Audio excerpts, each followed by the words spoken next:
Wander footprints here. This time, I visited Virginia's historical triangle and Virginia Beach. On the first day, we drove 2.5 hours from near DC to visit 2 sites in the triangle, then drove another 1.5 hours to Virginia Beach and stayed overnight. The next day on the way back, we visited the 3rd site in the triangle. This plan avoids a continuous 4-hour drive and balances the distribution of sightseeing.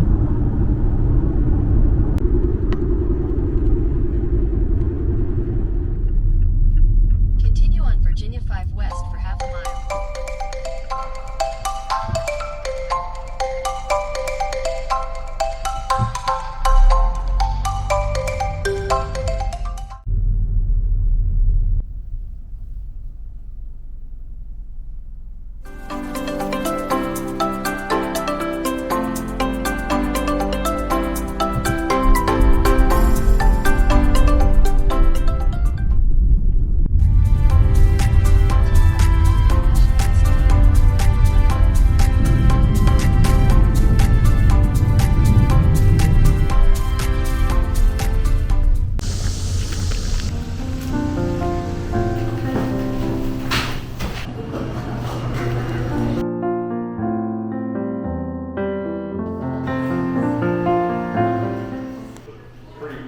Frequently. And so they came upriver, they found an island that was elevated, strategic stuff. They knew, they weren't expecting the Spanish to come and try to evict us. And they farmers like this here, you know, because they'd be like, The museum introduces the history of Jamestown.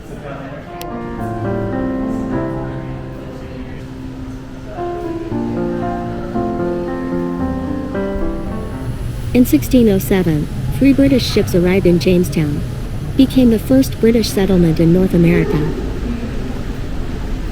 King James established the Virginia Company here, similar to the East India Company. This is also the origin of the town's name. This area produced tobacco and other natural resources.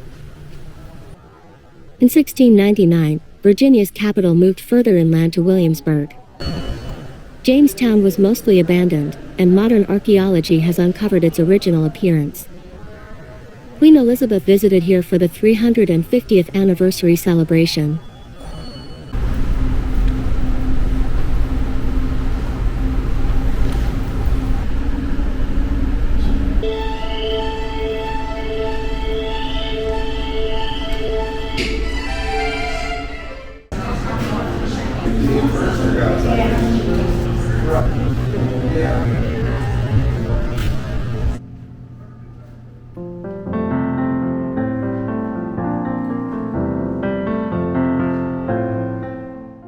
Park map shows that you can walk to nearby trails and also drive to see the entire Jamestown Island.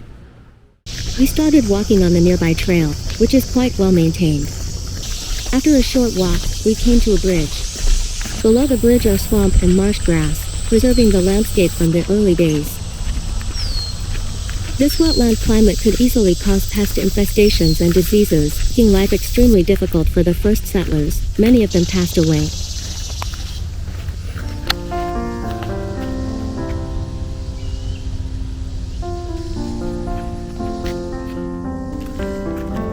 At this fork, the left leads to the National Park, and the right leads to Jamestown Rediscovery, which features reconstructed buildings and guided tour. The entrance fee is an additional $15. I'll just explore the free areas.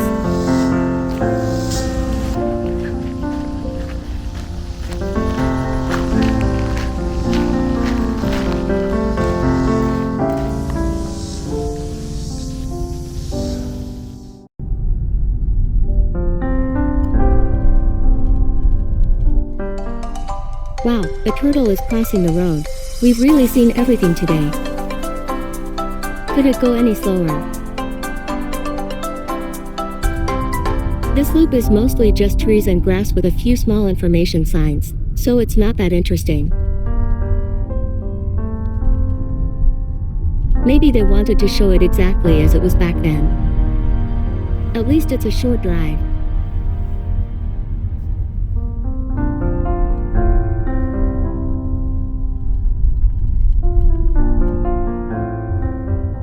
By the time we got to Williamsburg, it was already noon.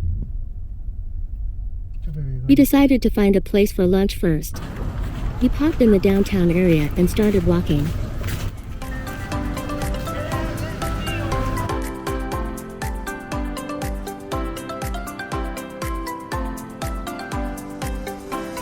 Williamsburg has a well-known university called William and Mary, and as we walked around, it seemed like we had wandered right into the campus.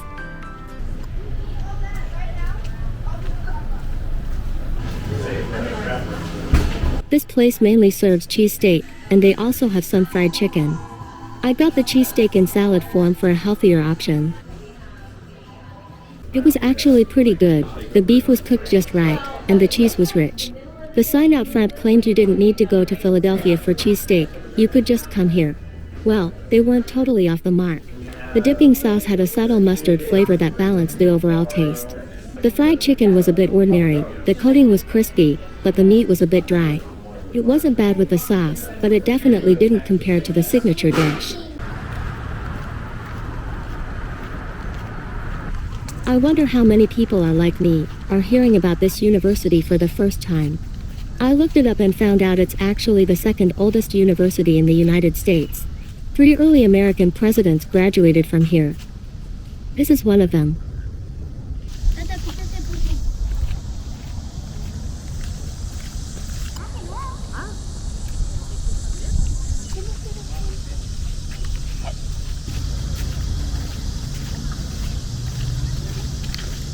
Rem Building is the oldest academic building still standing in the United States. They actually allow visitors on weekends. So, let's go take a look around. Old schools usually have a small chapel.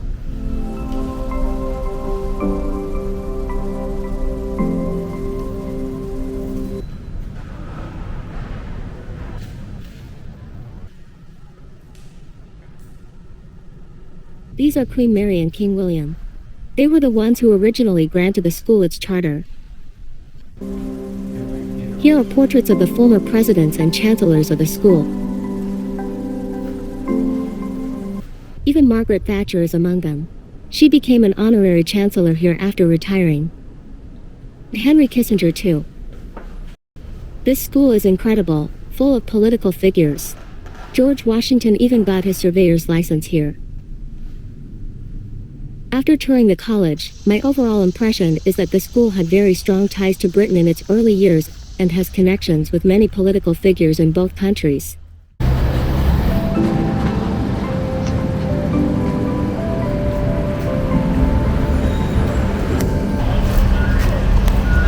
We made it to the famous Merchants Square. Feeling hot and tired, decided to take a break at a coffee shop. We found a nice one on the map and it seemed to have a bit of history too.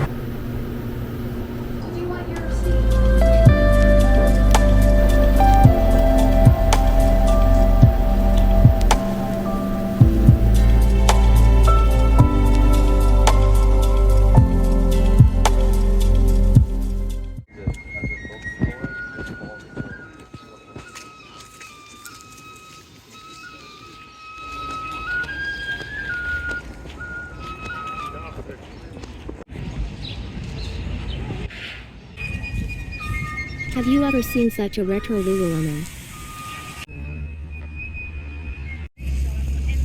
Once you're inside the historic district, it feels like you've stepped back in time. This area isn't just about old buildings, it offers an immersive historical experience with actors dressed in period costumes and a mix of preserved and restored old buildings. The district is quite extensive, with 89 historic buildings. You need to buy tickets to go inside the houses, $37 per person for access to all of them. But if you just want to walk around outside, it's free, which is nice. You can see places like the public market, Governor's Palace, Capitol, Courthouse, and many residential homes. The area is really big, and they even offer a 3-day pass for $60, which lets you explore every building in detail. In 1,000 feet, turn left onto Ballard Street. Yorktown was the last stop in Virginia's historic triangle. If Jamestown is where the British Empire's colony in America began, Then Yorktown is where it ended, On to Colonial. since the final major battle of the American Revolutionary War happened there. The entire Colonial National Historical Park commemorates the journey from the beginning to the end of British colonial rule in America.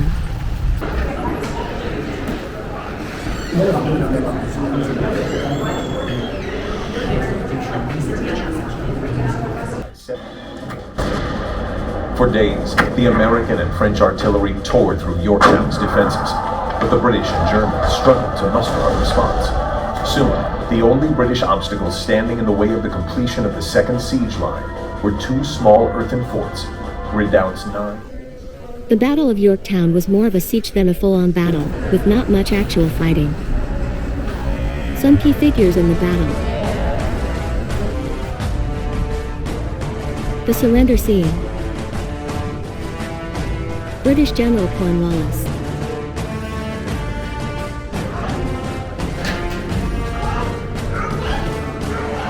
There's even a replica of Washington's tent, and it's as tall as he was.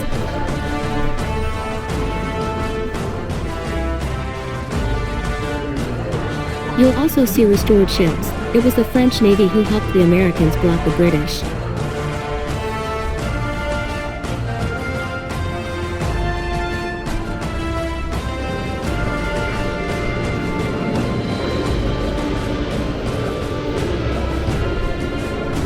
It really gives you a feel for what it was like back then.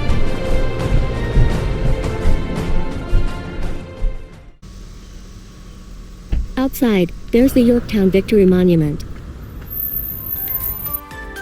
Decorated with detailed carvings and topped with a Statue of Liberty.